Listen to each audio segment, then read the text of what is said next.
Gravando. Sim. Então, o Cláudio é a primeira vez que ele participa. E como é que veio a participação dele? Alguém me mandou uma mensagem pedindo Limbert. Ele mora em algum país, não mora no Brasil, mora em algum lugar fora do Brasil. E ele me mandou essa mensagem pedindo muito. Ele assistiu o Entre com a Mariana, Certo. E a Mariana citou o Cláudio, e aí ele ficou encantado e queria muito ouvir o Cláudio. Não sei se ele consegue vir aqui, porque não sei exatamente que país que ele mora, mas tem um outro fuso horário, né? E aí a gente fez o convite, o Cláudio aceitou, e aqui ele está. Ele não vem dar uma palestra, não vem fazer nenhum... ele não vem compartilhar alguma coisa a partir de um lugar já combinado. Ele vem para poder criar a partir desse campo aqui que se arma em cada entre que a gente faz. E eu começo com essa provocação que é querer ouvir um homem falando sobre homem. Hoje a gente tem ouvido homens mais abertos falando sobre mulheres. E claro, porque nesse momento que a gente está vivendo, essas polaridades mais equilibradas entre o feminino e o masculino, mas que continua a polaridade, e eu acredito que a gente tem que caminhar para a integração disso e virarmos todos andrógenos, para que essas polaridades fiquem mais claras e mais equilibradas, seria muito bom ouvir um homem falando sobre a sua polaridade em busca desse equilíbrio, em busca dessa integração, como a gente sabe que é a experiência do Cláudio, com prazer ele. Então, Cláudio, o tempo é seu, você faz como quiser, as pessoas abrem o microfone para fazer perguntas a hora que quiserem também. Maravilha. E você fala o tempo, você não precisa ocupar essa hora inteira, fique bem à vontade, tá? Legal. Bom dia a todas, todos, todes. Estão me ouvindo bem? Legal. Então, eu acho... obrigado aí pelo convite. Lindbergh, né? Não sei, eu esqueci o nome dele agora. E é isso, assim, as discussões sobre os homens, né? Eu acho que nunca tomou um espaço tão presente nas discussões cotidianas, né? Esse repensar dessa masculinidade, eu acho que de uns 2 anos para cá vem numa crescente, assim, onde tem um holofote falando, cara, esse aqui é o problema, ó, precisamos olhar para isso, né? E o que a gente vê, eu percebo, assim, avaliando de tudo que eu vejo, é muito esse lugar do que precisamos fazer, um resgate do feminino que existe em nós, né? Esse feminino saudável, porque o homem é tão negado a vivenciar, a expressar, né? Então, nessas construções dessa masculinidade, né? O que se dá para a construção dessa masculinidade acontecer? Porque o que eu percebo nos grupos, né? Eu dou um curso que chama Sexo, Sexualidade, Tudo que Seu Pai Não Te Ensinou. É um curso exclusivo para homens e a gente teve praticamente 12 turmas, 15 turmas no 2019. Então, assim, tive pessoalmente com esses homens e o que eu percebi foi que as dores são muito semelhantes, né? E eu faço, em geral, no início do trabalho com eles, o curso é uma caminhada, né? Duram 4 semanas. E a gente, no início, antes, porque eu falo muito sobre sexualidade, né? A gente acredita muito no lugar da sexualidade saudável, no resgate de uma possibilidade de uma sexualidade mais sadia. Mas antes, eles chegam lá tudo querendo saber do clitóris, né? Os homens héteros, tudo lá. E eu falo, não, mas antes vamos olhar primeiro para onde tudo começou. né? Porque senão o que acontece é que eles ganham mais ferramenta para ser mais competitivos, mais performáticos e mais ainda reforçar esses padrões hegemônicos que já estão aí dados, né? Então, em geral, a gente começa, eu faço um trabalho de uma conexão com a criança interior, né? E esses homens, eles vão para um lugar que, assim, em geral, ali, quando eu começo o curso, daquele silêncio, né? O documentário é bem legal, o silêncio dos homens, porque assim, você não escuta nem a respiração dos homens, né? E aí eles vão se abrindo, um começa a mostrar a vulnerabilidade, o outro começa, e aí a coisa vai se dando. E quando vê, todo mundo tem questões, todo mundo está lá cheio de dúvidas, de medos, de receios, de mágoas, de vivências que teve na infância. E dali daquela primeira inocência ali que mostra, ali a gente começa o trabalho a partir daquele lugar, né? Eles fazem muitas reflexões sobre a construção que ele fez na vida dele mesmo, né? O que ele caminhou para chegar até ali, né? E muitas vezes esse lugar da criança ferida está ali presente, né? Esse homem, os homens não têm em geral, não têm uma referência de um masculino, né, maduro, mais velho, saudável, para que ele se espelhe, para que ele se veja, né? Eu escuto muito dos homens assim: meu pai era muito legal até os 12 anos de idade, assim, né? Ou seja, porque o pai é um adolescente, né? Tá na puberdade ainda. Então, até ali ele soube levar, foi legal e tal, quando foi presente. Mas quando precisa de uma presença para ter uma conversa, para ter um diálogo sobre questões da vida, né, sobre as emoções, principalmente sobre os sentimentos, o desconhecimento é total, né? É geral. Então,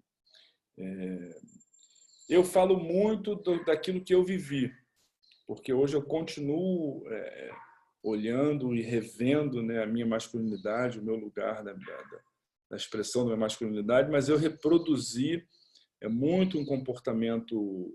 Eu sou homem, sou hétero, sou branco, né? Então assim a gente ocupa um lugar de privilégio, né, muito já concebido na estrutura, né, dessa sociedade que a gente vive. Então eu vejo muitos homens assim no começo do curso: eu não sou machista, não, eu não me identifico com esse machismo aí que você está falando.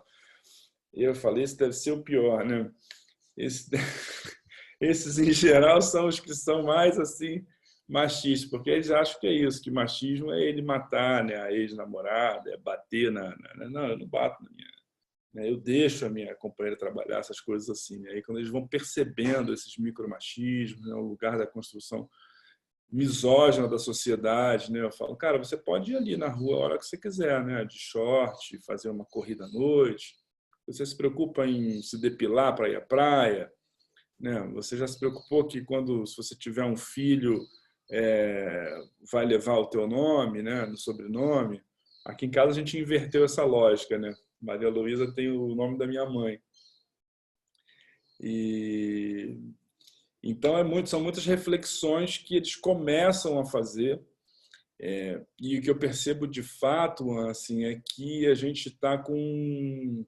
Os homens estão com um discurso ainda muito atrasado, né? As mulheres já estão com essa discussão, com essa conversa muito para frente, né?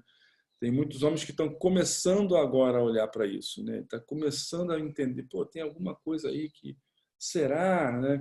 Ou algum momento de crise que ele se depara com uma situação de perder um emprego, né? Ou perder o lugar do provedor. E aí, a partir disso, ele começa a olhar para coisas que ele nunca tinha olhado, né? E aí começa um grande resgate dessa... E aí a discussão que tem hoje, assim, a nova masculinidade, eu não acho isso legal, porque assim, eu acho que você tira de uma caixinha, né, de um velho homem, vamos dizer assim, cheio de comportamentos, e agora ele tem que ter certos comportamentos para ser esse novo homem, né? Tem que chorar, tem que isso, tem que aquilo. Não tem que nada, né? Ele tem que ser sincero, né? E tem que entender o lugar dele na sociedade, porque os homens não têm consciência. Que eu percebo principalmente muito,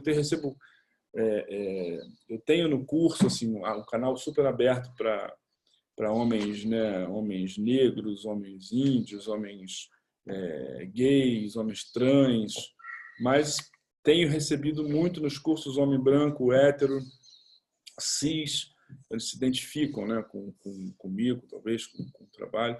E esse homem, né, e que é o homem que está no topo, né, da política, das empresas, né, ainda são os homens que estão ocupando esses cargos, né, em sua maioria. E esse cara não faz reflexão. Esse homem não está fazendo reflexão para que haja uma busca de equidade, né?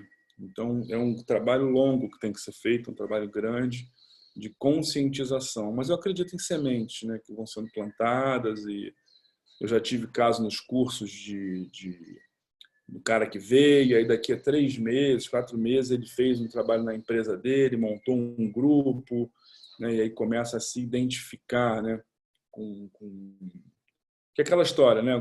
Não tem racismo no Brasil, né? Eles acham que não tem esse negócio de feminicídio, não tem violência de gênero.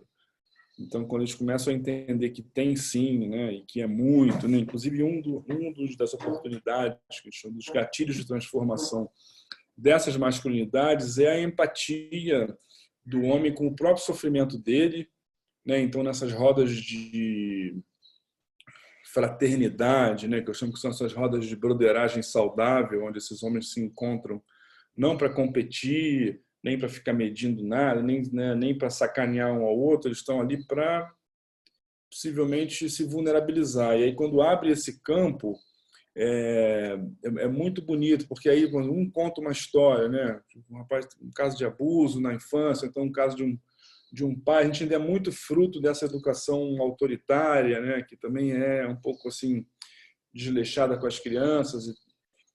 Então eles têm essas mágoas dentro deles, né? Eu já tive turma do Prazerelli que tinha um homem de 22 anos e um homem de 70 na mesma turma.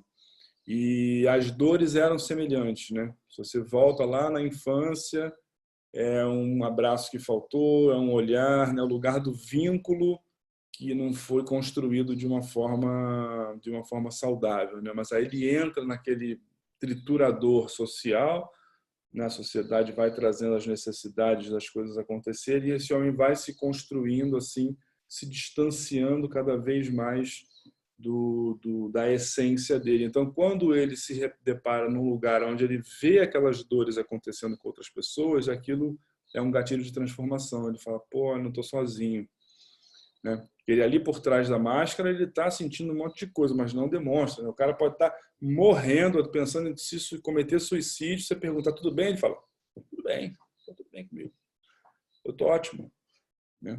E não tem essa possibilidade de mostrar vulnerabilidade. Então, da mesma forma, essa empatia também com o sofrimento das mulheres, né? Quando ele começa a ter noção a quantidade de feminicídio que tem no mundo, né, no Brasil principalmente, das agressividades, os dados, né, do que os homens estão sofrendo e as mulheres também, isso são gatilhos de transformação bem importantes, né, para que essas masculinidades se transformem e esse homem comece, né, a olhar para o que está ao entorno dele, né.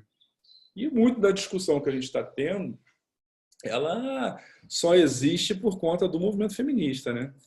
Senão os homens estariam muito bem, obrigados, sentadinhos nos seus lugares de privilégio e continuando, né, tudo como está, né? Então, é um trabalho, porque quando esse homem se vê num lugar de, pô, peraí, então não é assim, então, né, eu falo muito da coisa do fazer xixi sentado, né? Eu falo para ele, cara, você mora em casa com outras pessoas, né? Eu faço xixi em pé, porque não sei o quê. Eu falo, pô, mas você já percebeu que molha tudo, que, né?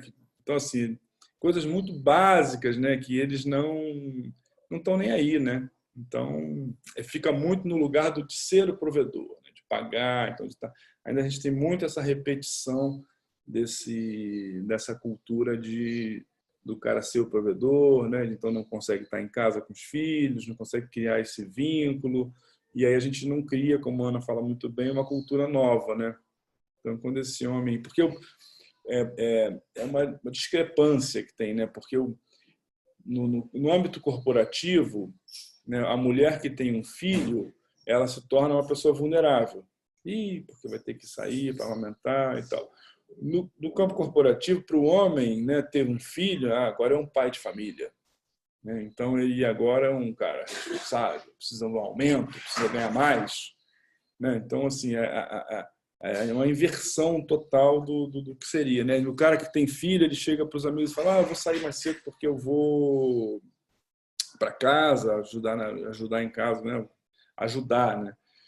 Não ser pai, vai ajudar, e aí ele fala: não, pô, vai para casa por quê? Você vai sair mais cedo do trabalho, fica aí no escritório trabalhando, que o teu lugar é o do provedor. Então, assim, e a gente já tem dados que dizem, né, que se você pegar ao longo de um ano, né, os homens acabam faltando muito mais ao trabalho do que as mulheres, né, porque eles se arriscam, porque jogam no final de semana um futebol, porque briga, porque bate de carro, porque, né, então ele se quebra o joelho, quebra a perna, se machuca. E comparando com o tempo né, até de licença maternidade e a necessidade que a mulher acaba se afastando do emprego, o homem sai mais. Então, assim, mas não é visto dessa forma, né? Não é visto dessa forma, é visto como algo normal e natural. Então, a gente tem uma caminhada boa aí ainda para conseguir falar de equidade, né? Para conseguir falar de equilíbrio, para conseguir falar dessas transformações que estão sempre necessárias aí. Esse documentário que saiu agora em 2019, quem não assistiu, foi muito legal, é O Silêncio dos Homens, foi feito a partir de uma pesquisa virtual com mais de 40 mil pessoas. Então, ali foi mapeado uma série de né, comportamentos como: você acredita ainda que o homem não chora? E as pessoas: sim, acredito que o lugar do homem é não chorar. Então, várias informações apareceram nesse documentário do Silêncio do Homem. Eu ia falar isso por algum motivo e agora eu esqueci. Mas alguém quer fazer alguma pergunta? Cláudio, oi, tá me ouvindo? Oi, estou ouvindo. Vou aproveitar a pausa para colocar uma questão, porque a Mariana fala muito de potência feminina. Uhum. E você fala também da noção de potência com esses homens, ou não? Falo sim. O curso online que eu lancei do Prazerilha, ele se chama Potência Sexual e Masculinidades Saudáveis. Porque a gente fala muito desse lugar, porque o homem está muito identificado, né? A Ana fala muito bem sobre isso, que é o lugar do poder, né? Então, inclusive, nas potências, eu falo muito com os homens sobre a diferença, por exemplo, de potência eretiva e potência orgástica. A gente tem uma sociedade, uma construção onde o homem está muito preocupado com a potência eretiva dele, né? Então, assim, tem que estar lá com o pênis ereto, isso é que vai dar a sustentação da virilidade dele, né?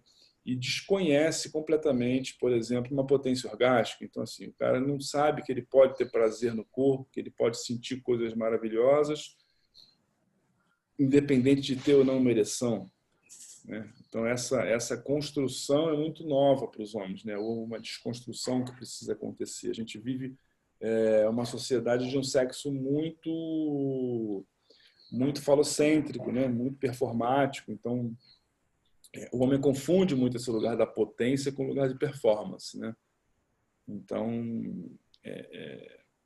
e a gente vê que as relações, né, heterossexuais, elas estão muito ruins, né? Porque eu só ouço reclamação das mulheres e a gente sabe já em pesquisa também que as mulheres lésbicas estão tendo muito mais orgasmo do que as mulheres hétero, né? Então, é potência do sensorial, é potência do corpo, né? Potência dessa pele, é uma potência que esse homem desconhece. E quando ele acessa isso, agora, as histórias que eu escuto nos cursos são muito engraçadas, assim, porque os caras, né, ficam lá todos, né, eu sou o cara, vou lá, vou transar e tal. E aí, por exemplo, para eles não ejacularem muito rápido, eles ficam fazendo conta difícil, por exemplo. Ele fica, vai lá, na hora que tira a roupa, ele fica, 474 menos 525. Tipo, ele sai completamente dali do momento, do local, da conexão, e vai para um lugar que ele precisa se desconectar com o que está rolando ali para que ele aguente mais 1 minuto a transar ali, ou ficar ali naquela performance, né? Então, é um horror, porque não é bom para o homem, não é bom para a mulher, o desconhecimento é total. E essa coisa da potência, né, masculina, eu falo muito com eles também sobre sensorialidade, sobre esse resgate dessa potência sensorial do corpo, né? Porque esse lugar do homem não chora, onde esse homem não se conecta com as emoções desde cedo, vai afastando ele do sentir e vai afastando ele do sentir do corpo também. Ele não sente mais na pele, ele não se permite um carinho, né? Ele não sente, muitas vezes, o sabor das coisas, os odores, né? Os sentidos mesmo, ele usa para sobrevivência e não para supervivência, né? Então, a possibilidade, aí você pensa, leva isso para a intimidade, né? Como é que esse homem tá funcionando na intimidade? Ele não percebe nada, né? Ele não sente o cheiro, ele não sente os gostos, ele não sente, ele nem olha direito o que está acontecendo. Ele entra numa pira mental, né? E não curte nada do que está acontecendo, né? Então fica nessa, né, e nessa coisa de ter essa potência eretiva, de ter o pau duro. Então, assim, inclusive isso está afetando muito os jovens, né? Porque o próprio Pfizer está fazendo campanha do Viagra para público de 22 anos de idade, né? Então você vê garotos novos, fisiologicamente com um corpo super saudável, e eles tomando Viagra porque estão nessa necessidade de ter essa ereção, né? E isso é muito... Só um minutinho. Mari, fecha a porta bem, por favor, aqui. Eu acho isso vem muito dessa construção do consumo de pornografia muito cedo, né? Muito precoce. A gente ano passado e esse ano a gente está olhando um pouco para fazer palestras em escolas, né? E eu tive aqui numa escola com meninos de 14 anos, aqui, num grupo de 30 meninos, né? E a ideia era falar sobre coisas do homem, masculinidade e tal. E eu falei, eu vou pegar esses punheteiros aqui, vai ser agora. E aí eu comecei a falar assim, né, sobre pornografia, sobre, né, como é que isso se dá, como é que essa coisa acontece. E eles tudo, não. Aí daqui a pouco um virou e falou assim, esse negócio aí vicia. E aí começou aquela risa, né, aquela risinha entre um e outro. Daqui a pouco, menino, o papo na sala era só esse... Todos eles consumindo pornografia direto, todo dia no celular.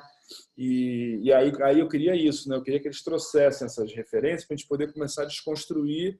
E, claro, ali era um momento que a gente ia ter esse papo e, né, a cultura, a sociedade está ali com um reforço absurdo que deveria ter, né, um apoio dos pais, da família, da própria escola, né? Mas é isso, eles falaram, não, o negócio é senta, senta, senta, né? A música é senta, senta, senta, e tem que bater mesmo, tem que bater forte, tem que meter forte. Então, assim, a molecada de 14 anos, né? E aí eu comecei a tentar achar um caminho para conversar com eles e falei, mas isso é legal, vocês gostam disso?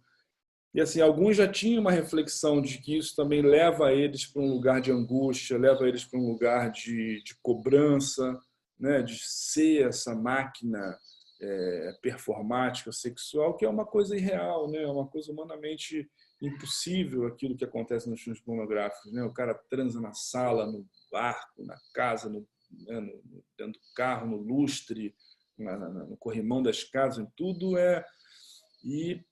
entram nisso, né? Então eu considero hoje que a gente tem uma sociedade doente.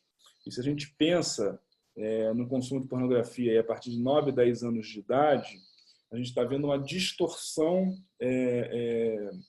da construção do que é a relação na cabeça desses meninos, né? E afeta muito mais os homens. Afeta as mulheres também, porque afeta o todo, né? Afeta a sociedade. Tem muitas mulheres também que consomem pornografia, mas os homens assim são quem consome muito, né? Então você pensa, um menino que está com... né? E você não tem educação sexual nas casas, nem liberdade para falar sobre isso. Então, quem educa, quem está educando essas crianças, esses meninos, é a pornografia, porque ele vai saciar a curiosidade nos filmes pornográficos, né? E aí, o que ele aprende nos filmes pornográficos, né? Na pornografia mainstream? Ele vai aprender um sexo ali completamente performático, um sexo abusivo, né? Onde a mulher está sempre num lugar subjugado, né? Onde ele pode, né? A mulher é um objeto, então assim, é um total reforço da objetificação da mulher, que esse homem depois, uma das grandes dificuldades que eu trabalho com os homens adultos, é esse lugar da desobjetificação do corpo feminino, porque fica uma marca celular ali na construção daquele sujeito ali muito primária, Então, assim como o racismo, assim como o machismo, né, outras concepções do machismo, mas assim, esse lugar de ver a mulher como um objeto, ele fica muito lá marcado dentro do homem. Então, mesmo que ele queira se desconstruir hoje, ele vai ter que ter, é o que eu falo para os caras, bicho, meditação. Acha algum trabalho que você possa ganhar consciência, né? Técnica Alexander, assim, acha um lugar para que você esteja assim consciente, porque os homens somos possíveis abusadores, né? Potenciais abusadores, porque a gente está nesse lugar social e a gente tem essas marcas de que a mulher está ali para servir, né? Para ser um objeto de desejo que você pode usar e se lambuzar e descartar e jogar fora, né? E tem uma próxima mulher. Então, o homem nas relações de trabalho. A gente fez uma palestra no fim do ano passado que a gente usou uma ferramenta virtual que você faz perguntas e as pessoas respondem anonimamente, né, num telão na sala de conferências, né, nos líderes de uma empresa, tinha umas 50 pessoas. E a gente colocou perguntas sobre abusos dentro do campo corporativo, como, por exemplo, uma mulher chega numa reunião e os homens ficam, nossa, agora a reunião ficou bonita, nossa, nossa, olha, agora a sala ficou linda, né? E todas as mulheres, 100%, colocaram que passam por isso. Aí depois uma mulher falou assim, eu queria falar uma coisa aqui, e tem homem aqui dentro dessa sala que faz isso todo dia, e rolou uma torta de climão ali na hora da palestra, mas você vê assim, como é um lugar normativo, né, do homem, né, esse lugar. Então, quando a gente fala, né? Mas assim, eu vejo, tenho esperança, eu trabalho com isso, eu quero acreditar que tem muitos homens mudando, eu vejo muitos homens mudando, eu recebo relatos, né, de famílias, né, de casais, que a partir desse novo olhar, né, tanto de um quanto do outro, porque a coisa vai melhorando e vai mudando e eles vão achando uma outra possibilidade de viver, né? Porque assim, é muito normal homem casado consumidor de pornografia, né? Então, tem os estudos já hoje sobre os funcionamentos neurais da pornografia, né? Aquilo é um vício mesmo, né? Tem um funcionamento da dopamina, do neurotransmissor aí de recompensa, que faz com que se masturbar no quarto, né, ou no celular, onde for, é uma coisa muito fácil. Então, né, a dopamina funciona como? É baixo esforço e alta recompensa. Pô, eu vejo filme, tenho recompensa. Por quê? Porque eu me masturbo, eu ejaculo, eu tenho prazer, eu tenho uma descarga, né? Então, eu descarrego um pouco da minha atenção, eu descarrego um pouco das minhas frustrações, eu descarrego um pouco das minhas angústias ali naquela punheta polvilho, que eu chamo, né? Porque é como se fosse um biscoito de polvilho, porque o cara se masturba e aquilo não acessa o campo emocional, né, dele. Então, assim, é uma ejaculação muito genital e sem nada motor, assim, é uma coisa quase que um cuspe, assim, e não satisfaz. Então, ele daqui a pouco precisa de novo. Então, tem homens que se masturbam 10 vezes por dia, 5, 6, né? Se masturbam no banheiro do trabalho. Eu fui dar palestra num banco aqui, um banco bem tradicional, que o RH lá, ele falou, porque tem um setor aqui que eles têm revista de pornografia dentro das gavetas dos arquivos, né? Então, assim, a construção do homem nessa sociedade está toda distorcida, né? E aí, voltando à história da pornografia muito cedo, o que eu percebo assim, quando esse homem vai para as relações, né, ele vai de uma forma distorcida, porque primeiro, ele vai sem respeito pelo outro, né? A gente já vive numa sociedade onde é aquilo na cotovelada, né? Você tem que abrir espaço na cotovelada. Então, quando ele vê aqueles filmes pornográficos, a mulher naquele lugar, e nos filmes a mulher gosta, né, começa com uma cena de estupro, né, o cara arrancando a roupa da mulher, e daqui a 5 minutos ela está lá gostando, né, ou fingindo, né, que está gostando ou sentindo prazer com aquilo. Então aquilo vai criando uma distorção onde ele não tem respeito nas relações. Então ele vai para a prática, e voltando à coisa da dopamina, ele fica ali consumindo pornografia, baixo esforço, alta recompensa. Ele vai para a prática tentando reproduzir aquelas performances todas. Então ele já vai ficando angustiado porque ele fala, meu Deus, eu tenho que ficar com esse pau duro meia hora, né, o piro duro é a varinha mágica que vai fazer com que o prazer todo aconteça ali naquela cena, né? É ele que acha que é o que vai dar o prazer para todo mundo. E aquilo gera muita ansiedade. O que gera isso? A ejaculação precoce, né? Muitas vezes gera falta de ereção, porque esse homem entra em parafuso, o sistema nervoso dele entra em parafuso e ele não consegue. E aí tem uma coisa bem interessante que eu já percebi, que é o seguinte: quando, né, eu estou falando muito da perspectiva do homem hétero, né? Quando ele, por exemplo, está se relacionando sem se importar com o outro, né? No caso do homem hétero, ele está indo para a balada, e aí tem as meninas, ele fica com alguma menina, aí vai para um hotel, transa daquele jeito que ele sabe, né? Que dura 2 minutos, ele tem a ejaculação dele, tem o prazer dele, e vai embora para casa e está tudo bem para ele, né? De repente, esse cara conhece uma pessoa que ele se importa, né? Acha uma pessoa que ele fala, olha, essa menina aí, eu quero namorar com ela, eu quero casar com ela, eu quero ter filhos com ela. Ele tem falta de ereção, ele tem ejaculação precoce. 5, 6 vezes. Por quê? Porque aí ele passou a ver ali uma pessoa, não mais um objeto, né? Ele viu alguém, e aí nesse ver esse alguém, ele fala, pô, eu quero que isso dê certo, eu quero que isso funcione. E aí ele não sabe. Então, ele tem muitas... Tudo bem, Fábio? Ele tem muitas angústias com relação a isso. Então, o homem vai no Boston Medical Group, lá, ele sai de lá com uma receita de ansiolítico e Viagra, né? Então, a gente precisa de uma nova percepção sobre essas possibilidades de interação, de intimidade.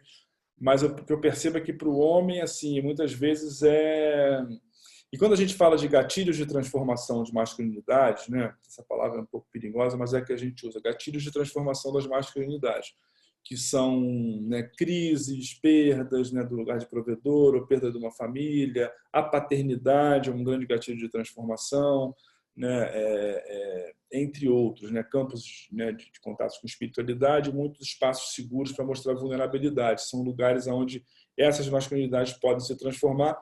Eu, particularmente, vejo em todo o curso, nessa roda, né, de masculinidade tão famosa, né? Faz a roda, onde esses homens estão ali fraternalmente para conversar. Quando começa a mostrar a dor de um, a dor de outro, começa a transformação a acontecer, porque eles veem que tem outros homens com aquelas mesmas angústias, começam a conversar, e aquilo aquilo cresce. Mas enquanto essa crise não acontece, ele vai reproduzindo padrões aí direto. Diga, querido. Eu me sinto muito identificado com o que você fala, tanto direta como indiretamente, né? Assim, no pessoal como no social, né? Muitas vezes assim como parte de uma sociedade, não necessariamente coisas que acontecem comigo, mas sim eu faço parte de uma sociedade. E eu me sinto muito identificado com o que você está falando. E acho muito interessante tudo o que você está falando, mas eu sinto que em algum lugar a gente continua tratando os problemas dos homens entre os homens, os problemas das mulheres entre as mulheres. E muitas vezes assim, supondo, né?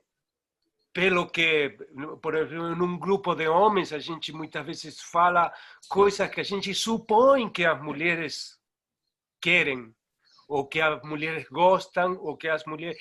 E sempre estamos... E me parece que com essa mudança, digo, seria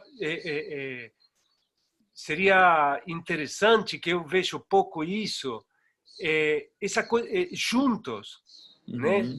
De tratar os temas juntos, de não estar pressupondo o que o outro pensa, o que o outro, qual é a mágoa, qual é a dor, qual é, digo, essa exposição verdadeira assim de... Porque tudo que estamos falando do homem o homem hétero, que é o mais focado, né? O homem hétero, branco, que ocupa esses lugares de poder. En algún lugar, no podemos negar que a mulher está en algún lugar en ese funcionamiento, ¿no? Então, e que é difícil sair, tanto para um como para o outro, por mais que a gente muitas vezes tenha consciência, mas a gente já tem a inércia dessa cultura, que funciona assim. Não, parece que não há possibilidade de mudar, né? Que você não sabe qual é a saída, e aí a gente procura ajuda, mas a ajuda sempre é em núcleos assim, onde continuo assim, me abraçando com outro homem, chorando, e a mim acontece a mesma coisa comigo, mas saímos de lá e a mulher sempre está do outro lado, né? Falo o homem e a mulher porque é o mais hoje assim representativo, né? Porque também acontece com negro, com judeu, com gay, digo, com todas as... A gente parece que está só feito de minorias, né? Até o homem hétero branco já é uma minoria também, que daqui a pouco vão se juntar entre eles para resguardar essa raça.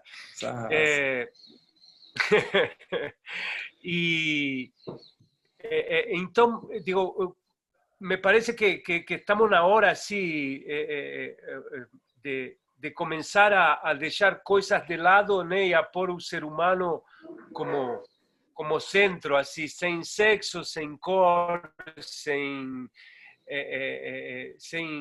discriminação, né? E começar a tratar todos juntos, porque me parece que é um tema de todos, né?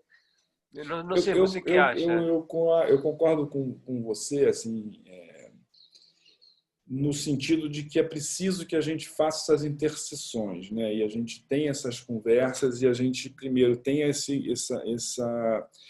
empatia e essa escuta, né, para as diferenças. Mas ainda é muito necessário e preciso que eu vejo, né, que esses espaços ainda se deem, né, exclusivamente, e que também se construam espaços de diálogo entre homens e mulheres, entre brancos e negros, entre judeus, entre todas as pessoas. Mas o que acontece, né, por exemplo, num encontro de homens, né, onde essa fraternidade, essa vulnerabilidade é possível aparecer, é muito difícil que isso aconteça se tiver uma mulher presente no recinto. Os homens já vão para uma máscara de competidor ou de conquistador e muitas vezes a coisa desanda. Assim como os espaços, né, de sororidade, de conversas entre mulheres, acontecem coisas ali que, se tiver um homem presente, ela não vai acontecer, né? E se a gente pensa numa estrutura social, né, onde a gente vem de uma construção misógina, né, onde esse ódio velado às mulheres ele está aí presente a todo momento, né, quantidade de estupros, quantidade de abusos e coisas que acontecem com as mulheres. Então, uma estrutura totalmente machista, patriarcal, onde o homem é privilegiado. Nem sempre funciona, por exemplo, você num grupo junto de homens e mulheres, aí você vai falar assim, mas o homem também sofre com o machismo. A mulher vai falar, porra, sofre porra nenhuma, quem está morrendo sou eu. Então, às vezes, é preciso que haja uma construção de um espaço onde a discussão já esteja num outro patamar. Enquanto você está precisando lidar com as dores pessoais de cada um, você vai precisar de espaços preservados onde essas dores possam aparecer. Por exemplo, a própria Prazerela, ela é um espaço só de mulheres, né, onde terapeutas mulheres atendem mulheres, as mulheres vão lá e se vulnerabilizam e fazem um grande resgate da sua potência sexual, e elas ali descem, têm uma casa, e que tudo que elas não querem naquele momento é encontrar um homem pela frente. Elas não querem encontrar um homem, elas precisam viver esse resgate dessa potência, e a partir de um outro lugar, de um outro momento, aí sim pode haver E é muito bonito, porque assim, eu participei de um grupo, né, misto com homens e mulheres, um grupo aberto, e onde tinha na presente tinha uma advogada, coordenadora dos advogados dos lutos feministas aqui de São Paulo, a Isabela Del Monte.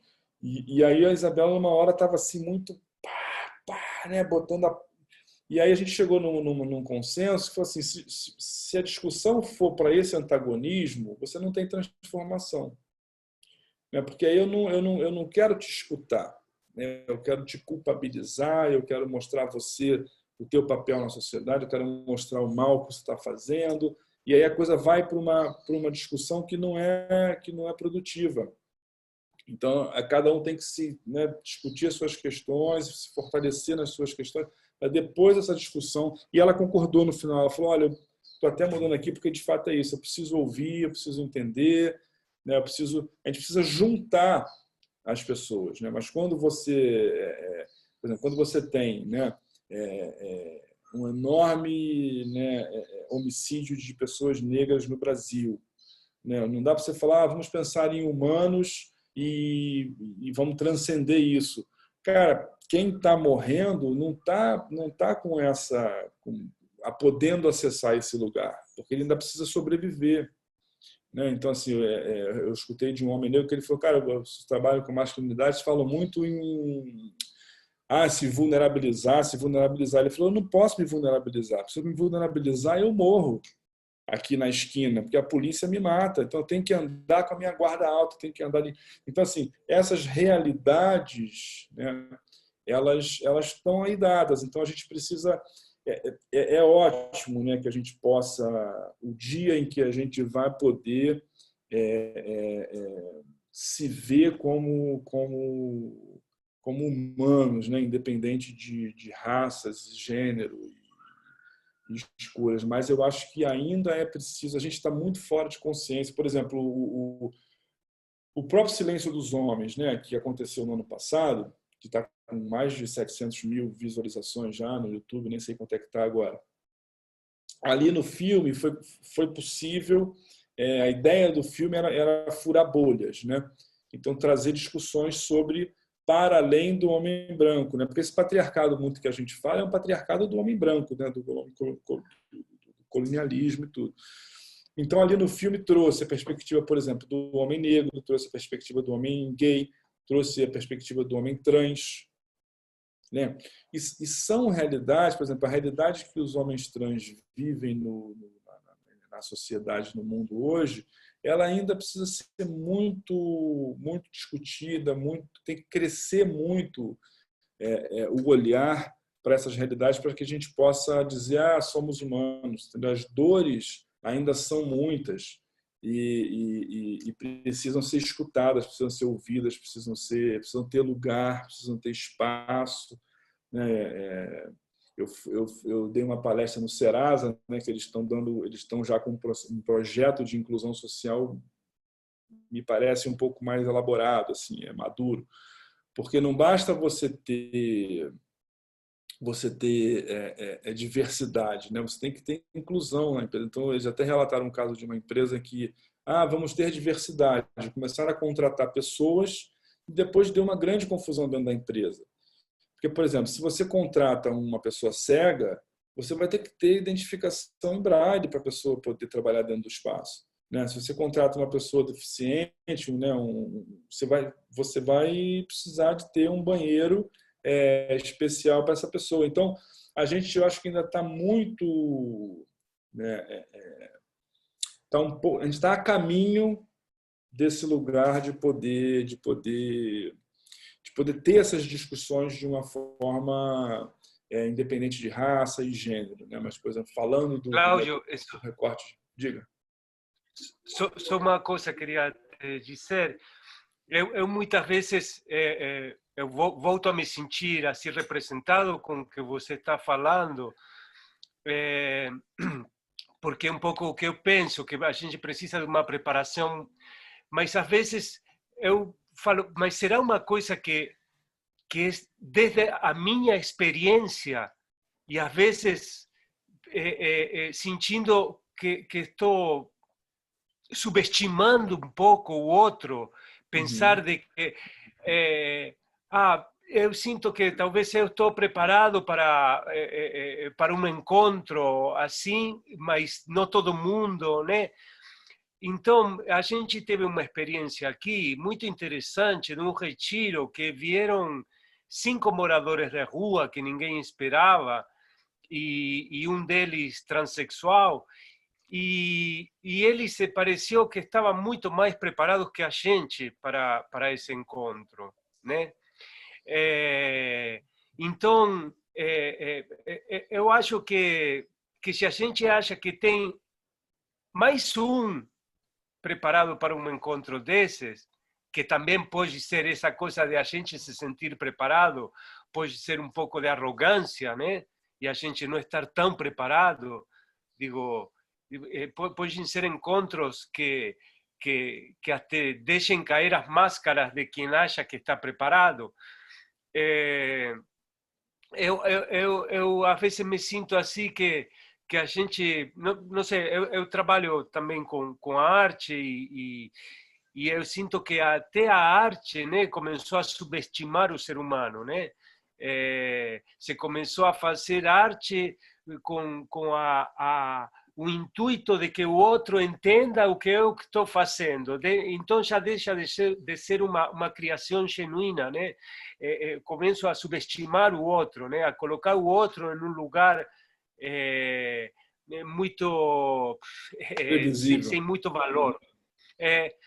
Então, eu não estou te questionando nada, sino estou colocando, né, essas minhas inquietudes para compartilhar simplesmente, né? De por que exemplo, vezes eu já tive convites, por exemplo, para falar para mulheres, porque elas queriam entender a cabeça dos homens. Eu quero escutar um cara falar, né? Que eu acho que é um pouco o caso aqui, escutar a perspectiva do homem, porque não existe muito essa comunicação, muitas vezes, no casal, né? O casal não se fala, não se comunica, não se abre, um não sabe das angústias dos outros, né? Do outro. Nós vamos, inclusive, esse ano a gente já está escrevendo um curso para casais, eu e Mari. A gente já fazia um curso anteriormente e a gente quer fazer esse ano um outro curso para casais. Mas aí num recorte aonde o que é? Você tem um homem e uma mulher, ou casais, né? Homem, mulher, mulher, pessoas que querem se relacionar.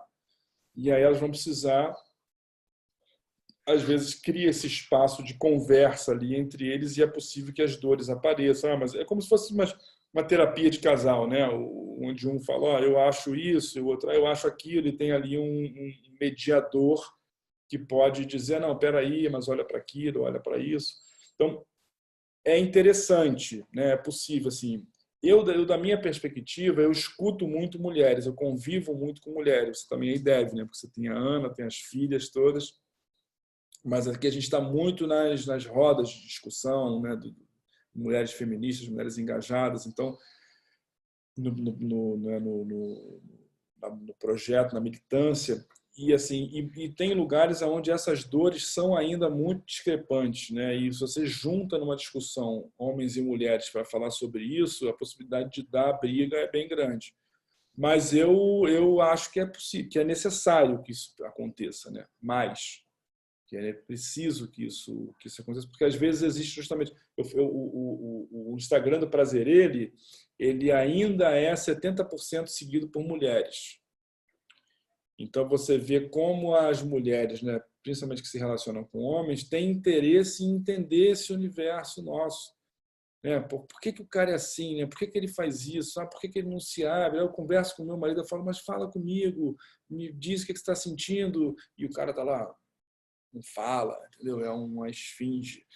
E assim, então há essa busca, né, essa necessidade dos homens menos, né? Os homens eles às vezes eles só querem entender as mulheres quando ele tem problema. Quando ele não tem problema, ele fala deixa como tá, a mulher é assim mesmo, né? Happy life, happy wife, happy wife, happy life, né? Então fica nesses formatos construídos, mas quando ele também passa, e eu no curso do Prazer eu falo muito sobre essa empatia, e eu, como tem muitos homens héteros que vêm, por exemplo, eu falo muito para eles do funcionamento libidinal feminino, que a gente estuda isso, né? Então, como funciona o prazer, como funciona a excitação, né? Que não é um prazer reativo, que não é um prazer ativo, é um prazer reativo, da própria construção anatômica do genital que o homem desconhece, né? Então, assim, tem coisas muito básicas e que ele poderia conversar com a parceira dele e ter essas informações, né? Se as pessoas conversassem. Mas a gente vive, por exemplo, eu vejo isso, Mari trabalha com isso, né?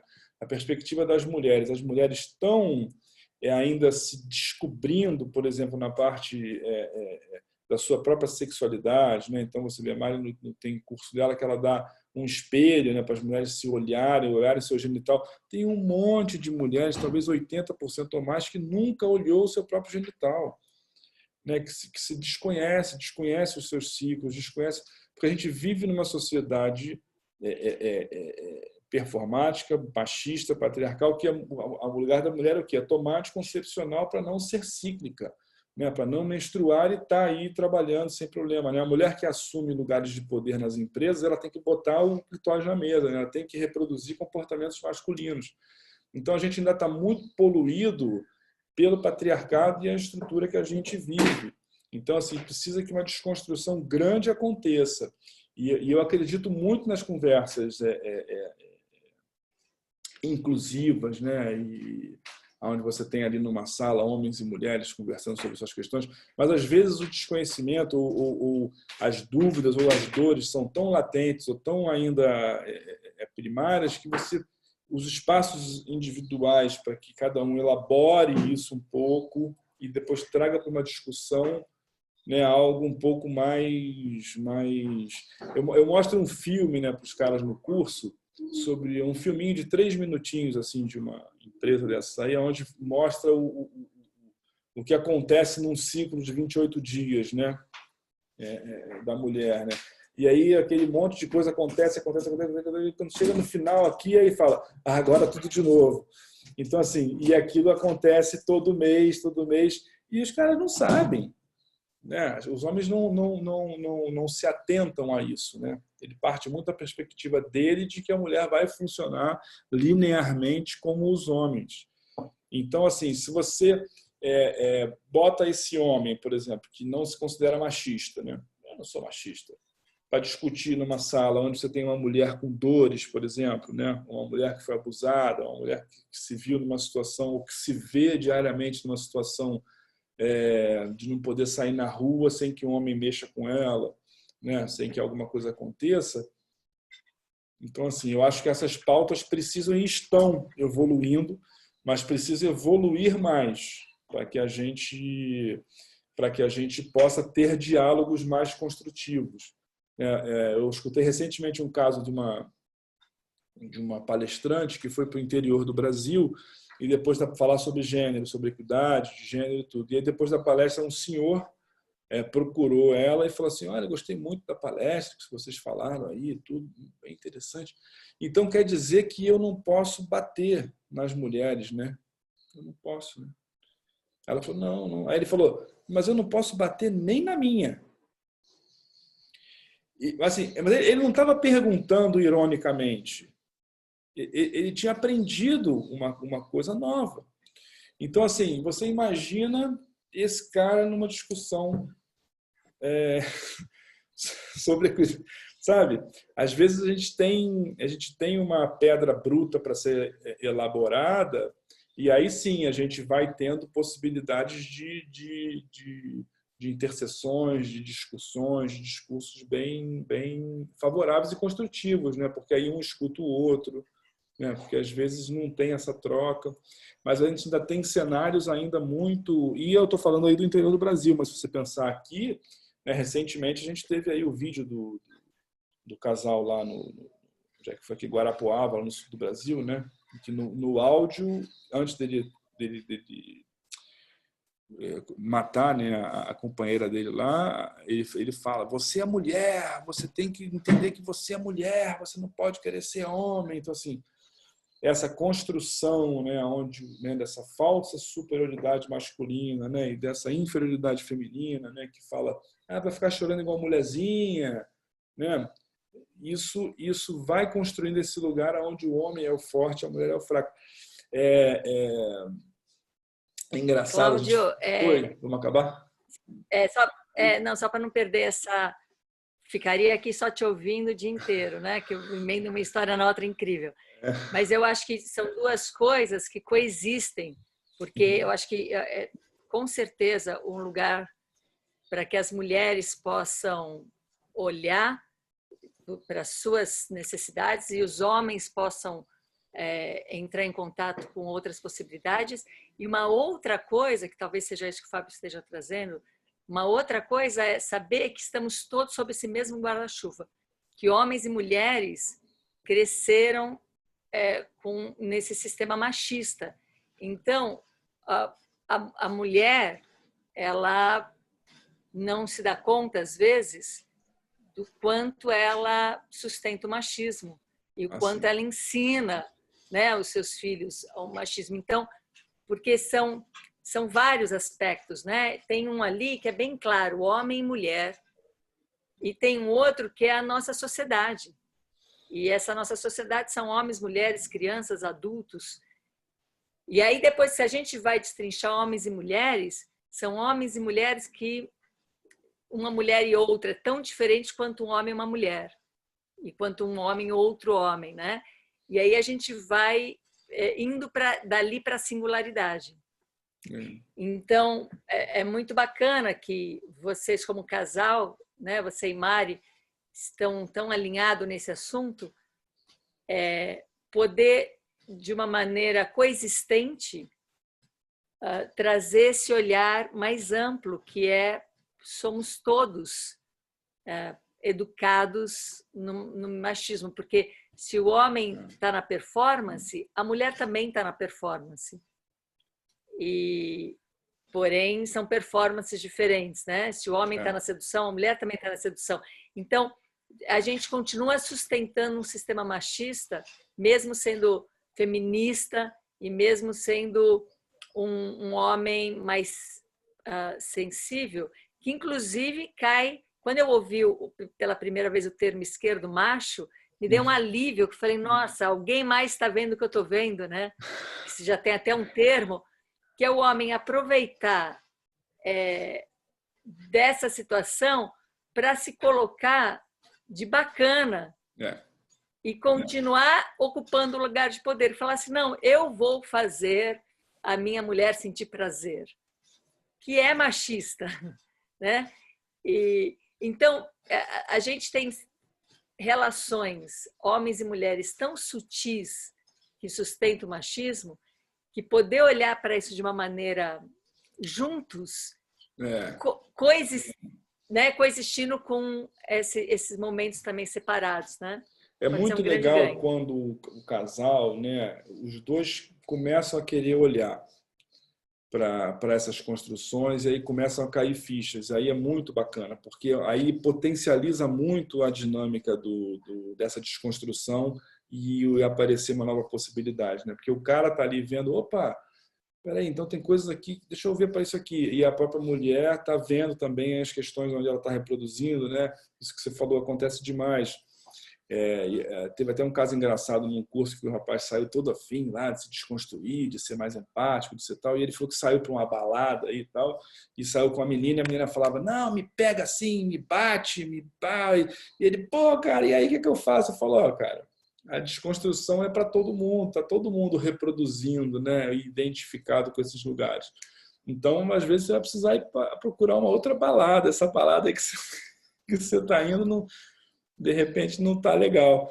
E aí a coisa começa esses espaços de comunicação e de diálogo, né, eles são muito importantes, né? E aí a coisa ela toma uma outra possibilidade de troca, de conversa, porque a gente escorrega, né? Não tem jeito, a gente escorrega na linguagem, a gente escorrega, né? Eu fico me cuidando para chamar a Mari de minha companheira e não minha mulher, né? Então, assim, a gente tem um monte de coisa para refletir, para olhar e para mudar de fato, né? Para colocar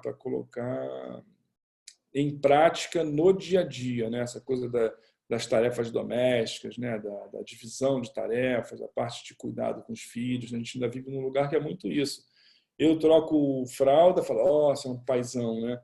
Mário troca fralda, não faz mais do que sua obrigação. Então, a gente tem essas desconstruções muito primárias ainda para acontecer, e eu acredito que os diálogos estão aparecendo, e o que ilustra muito bem isso, por exemplo, a gente deu uma palestra no final do ano passado em que depois a pessoa falou, olha, essa palestra aqui, do assunto que a gente está tratando aqui, que era sobre diversidade, sobre gênero, no início do ano não aconteceria nessa empresa. Então, agora já está tendo uma transformação interna da parte da diretoria e tal, de querer olhar para isso, mesmo que isso ainda comece um pouco assim, só para constar ali, mas aí você vai plantando sementes, né? E essa nova cultura vai aparecendo, né? Essa nova possibilidade de uma sociedade mais igualitária e com mais equidade, né? Maravilha! A gente chegou no tempo aqui, mas alguém tem alguma questão, alguma partilha que gostaria antes de terminar? Porque, para não ir embora com isso engasgado, tudo bem? A gente, na verdade, tem ali o grupo do Muda, onde a gente tem essa interlocução. O Cláudio tem um Instagram, que é Prazer Ele. Prazer Ele. Então, também é uma interlocução direta com ele para poder seguir daqui. Limbert, que eu vi que está aqui participando e que foi quem fez esse convite. E obrigada porque trouxe para a gente essa manhã deliciosa aqui. Deixa eu fazer a pergunta. Você sofre muito assédio de mulheres que começam a achar que você, por falar desse assunto, deve ser um companheiro muito especial e você começa a ser muito seduzido por mulheres? Como é que é? Olha, eu percebo que eu não abro muito esse campo, né, nas minhas relações, nas minhas questões. E acho que como o Mari também está muito presente no nosso trabalho, muito junto, eu acho que as mulheres acabam não se incentivando se atrevendo muito. Mari é brava, assim, daquele jeito dela bem forte, assim, ela fala, isso aí é melhor a gente não mexer. Mas, eventualmente, uma coisa ou outra acontece, mas a gente contorna com respeito e com uma boa... Sim, claro. A Elô está colocando aqui porque a Elô chamou um encontro sobre abuso que a gente vai fazer daqui 2 semanas. A gente começa o encontro sobre abuso e ela está colocando aqui que foi uma ótima introdução para esse encontro que a gente vai fazer. Porque esse assunto, até se puder participar, eu gostaria. Não sei quem é que vai estar junto, mas... Sim. É um caso que é muito mais comum, né, do que a gente pensa e muito mais institucionalizado na nossa sociedade. Aí no norte do Brasil, aqui a coisa é bem geracional. Sim, né? Sim, a gente vai... A semana que vem a gente tem um encontro sobre homeopatia, que o... André... Não. Ai, me fugiu o nome. Queridíssimo amigo, mas eu tenho esse problema de amnésia, da Ilha Bela. Estava até aqui com a gente na técnica Alexandra. O Diogo Sasaki, obrigada.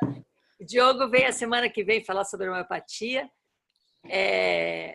E aí, na outra semana, a Elô me convidou para falar sobre essa perspectiva, porque eu acho que justo trazer esse lugar onde a gente não fica polarizando vítima e algoz, onde a gente vai integrando isso, vai criando um campo de criação. Então, claro, talvez tenha que ter um momento de escutar dores, talvez tenha que ter um momento de dores de todos, porque foi o que você falou muito da dor do masculino, do sofrimento do masculino.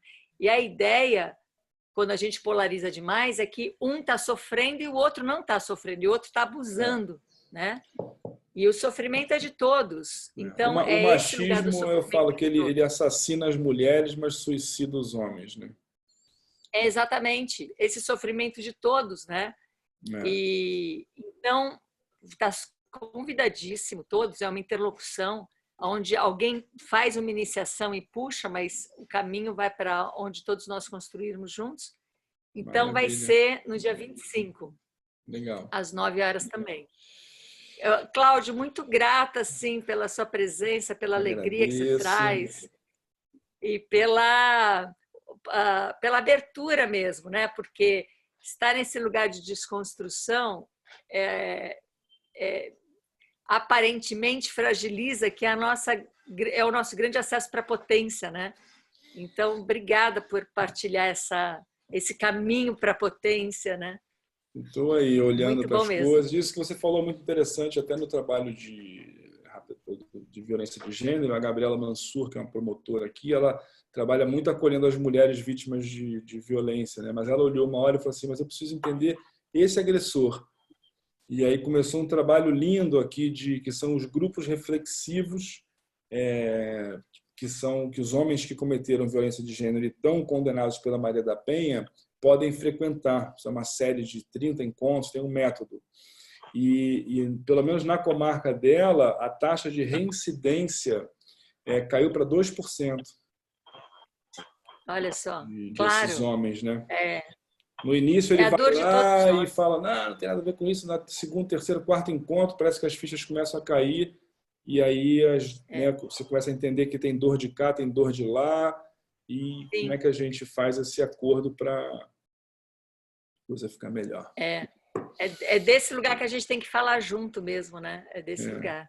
Concordo. Então, muito bom. Beijo. Legal. Beijo grande para a todos. Obrigado. Estamos em contato. Já tô com saudade aí. Vamos marcar de se ver em breve.